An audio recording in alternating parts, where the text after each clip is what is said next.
Guys, Dylan Conrad, DC Fitness. Go to dcfitness.la to sign up for coaching. I'm gonna give you guys my top five things I've been wrong about in 2021 so far. So obviously the year's not over, we still have a lot more time, but my goal every single year is to make my last year's version, or even like a couple months version, to look like a complete idiot, because all the new stuff that I am learning and implementing and always growing. So I'm gonna get to this list.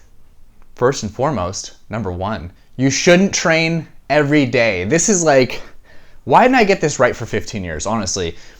And there's a whole world of people out there, trainers, gurus, whatever. They're like, you're gonna overtrain. You're not gonna overtrain. There's no such thing as overtraining. The only thing there's such thing is under recovering. So if you're sleeping, drinking enough water, you're eating right macros, and you're taking care of your joints, you can't overtrain, okay? So I have been training every single day, and this is something that two mentors of mine had to smash my limiting belief on. Number one, I had a friend, I linked his article below, and basically he was eating 6,000 calories, he was working out every single day for 3 hours. He gained 35 pounds, most of that muscle, in 42 days, like really quick. He said he felt like shit the first 10 days. After that, he was fine. And he was in the gym 3 times a week. He is an advanced lifter. So watching him do that and seeing like he is an advanced lifter, he's pushing his body to the max, and he didn't overtrain. He like put on all this muscle. That was number one. Number two is I had a mentor that recently was like, hey, why do you train? And I was like, I train to get bigger. He's like, no, why like, what's the deep thing? And I was like, I train for my clients. I train for my family members. I train for everyone else to be healthy and to inspire them.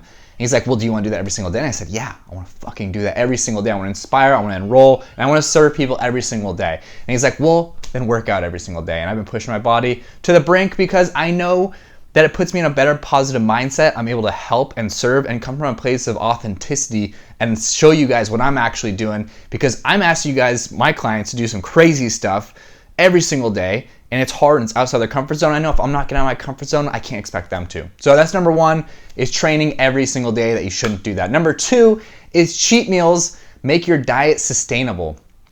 Cheat meals and sustainability. Let's talk about sustainability first, right? I used to think sustainability was something that you enjoy and is realistic for you.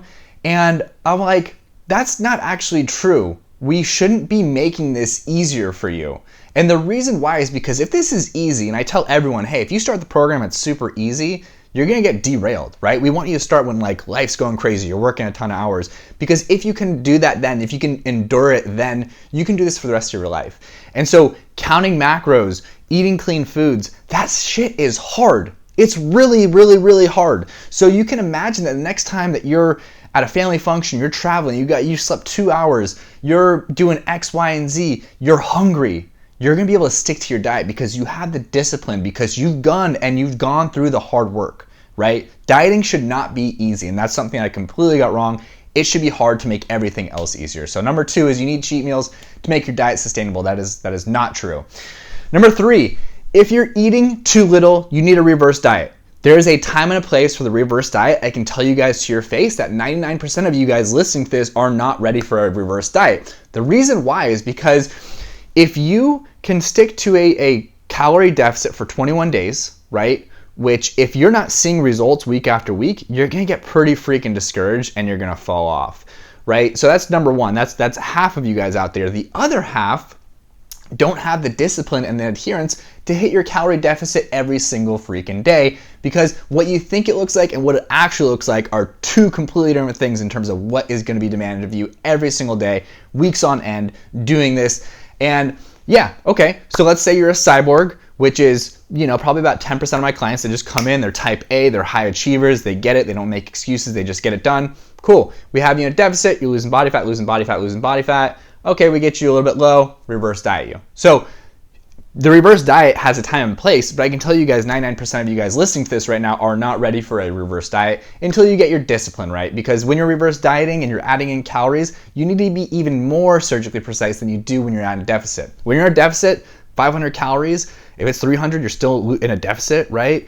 If you are reverse dieting and you're going 100 over, 100 under, that's gonna mess the whole thing up and you're not gonna be building your metabolism successfully. So that was the third thing I got wrong. Number four, Icing your testicles to increase testosterone. So I wasn't wrong on the fact that icing your testicles does actually, in fact, boost your testosterone.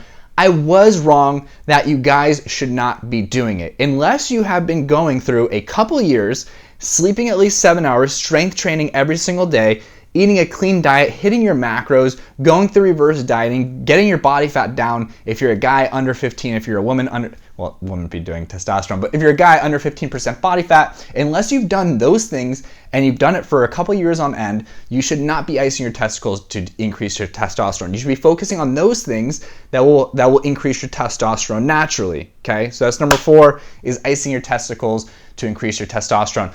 Number 5 is that training intensity should be scaled. So this goes back to number 1. So what I mean by training intensity scaled, I mean, you start easy and you kind of ease your way into it. No, you should not be easing your way into it. You should make this hard so when things actually do get hard and shit gets real, you can actually keep training and everything seems easy and you can stick to your diet model, okay? But training intensity, you should be going hard every single day. And kind of going back to number 1, you can't overtrain. You can only under recover. Yes, you should always not compensate your form. You should never do that. But I guarantee you, you can get 60% more out of your body than what you think you do. Your mind limits you in a lot of ways to get the job done in terms of the intensity that you're putting out with your body. And if we're increasing testosterone, if we're increasing our training intensity, if we're working out 7 days a week, that's more muscle growth, that's more calories out, which is more muscle building and more fat loss, okay? Easy equation. So if you're going hard and you're starting a program, obviously if you've never lifted before, then maybe, okay, let's go easy so you don't get rhabdomyolysis. But unless you're of that special population, you have trained before and you're in moderately good shape, push it balls to the walls. We don't train for results, right? People come in for coaching and they're like, I want to lose 50 pounds. I'm like, cool, right? That's a Trojan horse. What we're really doing is we're taking your mind off the end goal, and we only focus on the end goal every single week when we do your weigh-ins.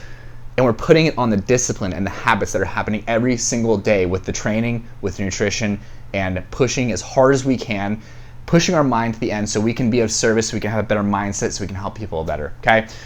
Dylan, DC Fitness, I'm here to inspire, enroll, get you guys fired up, and serve you. So go to dcfitness.la for coaching, and I hope to see you guys on the other side.